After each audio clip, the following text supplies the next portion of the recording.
الطبق ديال لي بات ديالنا كيجي على هذا الشكل هذا. الا بغيتو تعرفوا الوصفه ديال المطاعم الكبرى تبعوا معنا الفيديو حتى الاخر.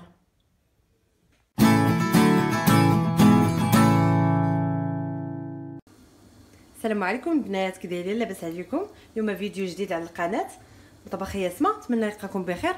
مرحبا بكم البنات الجداد اللي تشاركوا معايا في القناه. اليوم غادي نقدم لكم واحد الوصفه ديال لي بات بلا صوص بلونش بالصلصه البيضاء. فانا ما كنتش كتعجبني، ما كنتش كناكلها حتى لواحد المره جربتها في واحد المحل وعجبتني ومشيت عند الشيف وسولته شخصيا على الطريقه ديالو، وغادي نشاركها معكم دابا. راه ملي غادي تجربوا هذه الوصفه هذه انا متاكده ما غاديش تبقاو ديروا ديك لي بات بلا صوص حمراء. فانا وليت كندير غير هذه، هي بنينه وبنينه بزاف احسن من الاخرى، غير جربوها. فانا ما كنتش كنحمل الماكله بيضاء حتى جربت هذه الوصفه هذه. فغادي نحتاجوا لي بات على هذا الشكل هذا. كنفضلوا انهم يكونوا هذا.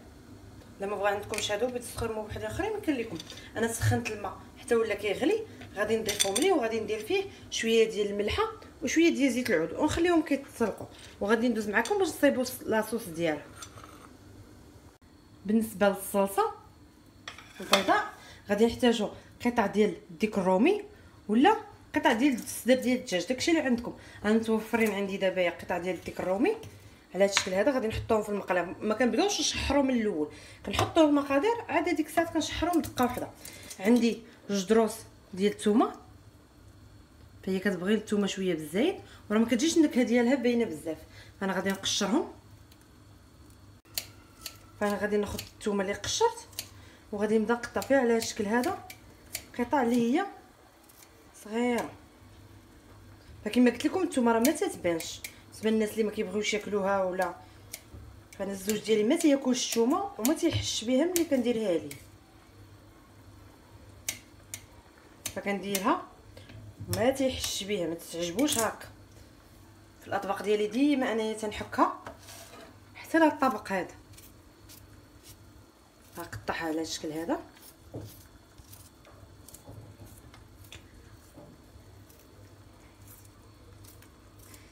صافي دابا غادي ناخذ، غادي نضيف لهم دابا شويه ديال الزعتره. الزعتره اختياريه، بغيتو ديروا الزعتره بغيتو ديروا الزعتر. فهو عطاني الوصفه بالزعتر، ولكن حتى الزعتره كتجي فيها زوينه. انا كيعجبني المذاق ديال الزعتره احسن من المذاق ديال الزعتر. صافي كنضيفوا الكميه تكون الزيت شويه. غادي ندير زيت الزيتون. فاول حاجه اللي ركز ليا على هذه الوصفه هذه انه كلشي يكون بارد، ما غاديش نحطوه فوق البوطه ونشحروه. غنبقى ندير المقادير هما باردين في الاول، عاد غادي ندير كلشي يتشحر دقه واحده.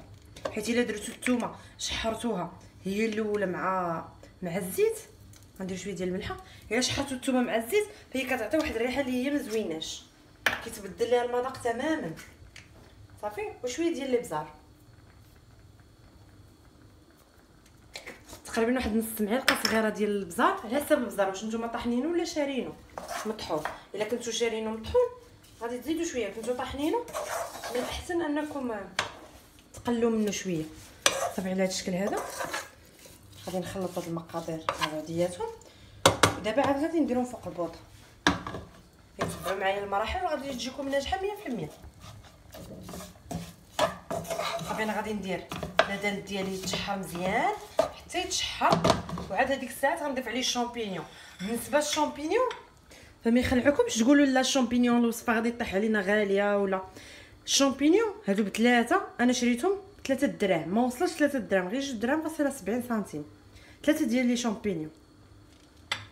فدابا غادي ندوزو نشحروا لا دند، وديك الساعات ندوزو باش نضيفوا باقي المكونات. بعد ما تشحر ليا لا دند وطاب كنخليوه حتى كيطيب.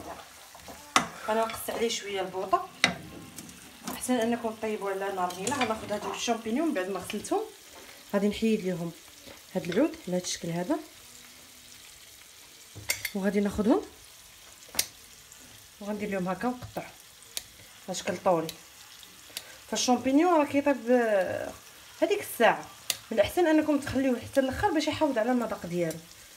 انا قطعهم على هذا الشكل طولي باش يبانوا ليا في لي بات. صافي وغادي نضيفو، هانتوما غتشوفوه دابا غادي يطيب. الشكل هذا. شوف ناخذ وحده اخرى نوريكم كيفاش كيتنقى. انا كناخذ هذا العود كنحيدو حيت كيكون قاصح وكنقطعوه على هذا الشكل طولي. فكما قلت لكم راه الشامبينيون رخيص حيت هو خفيف ما كيتقامش علينا غالي، واخا كيكون الثمن ديالو داير 50 درهم بالكيلو اولا اكثر، فثلاثه ديال لي شامبينيون كيتقاموا عليكم غير 2 دراهم ونص ولا. فهو في هذه الاثناء هذه راه داير غير 40 درهم بالكيلو. انا خديت 3 ديال الحبات ولا 4 راه كيتقاموا عليكم رخاصين غير 2 دراهم ونص ولا 3 دراهم. ناخذ وحده اخرى. هاد الشامبينيون كيعطيو واحد البنه. انا فايت ليا درت هاد الوصفه هادي بلا شامبينيون والصراحه جاتني شويه ناقصه، ماشي بحال الوصفه ديال الشامبينيون. ها نتوما شوفوا ها هو بدا تيطيب. شوفوا كي ولا غير كيصاد كيطيب. نكمل هاد الشامبينيون الثالثه. يمكن لكم لا عندكم 2 كبار ديروا غير 2 كبار. انا عندي هادو غير صغار خدمت بهم ب3 صافي.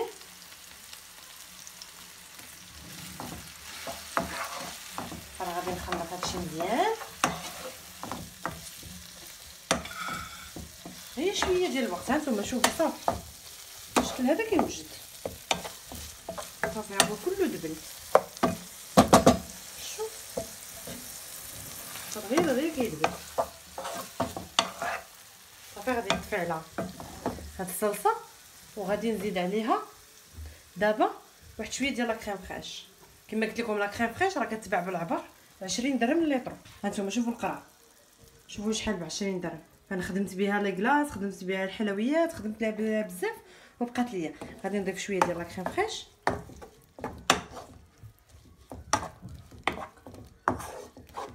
اولا كريمه ديال الخاصه بالطبخ راه كتكون في المتاجر والمحلات الكبرى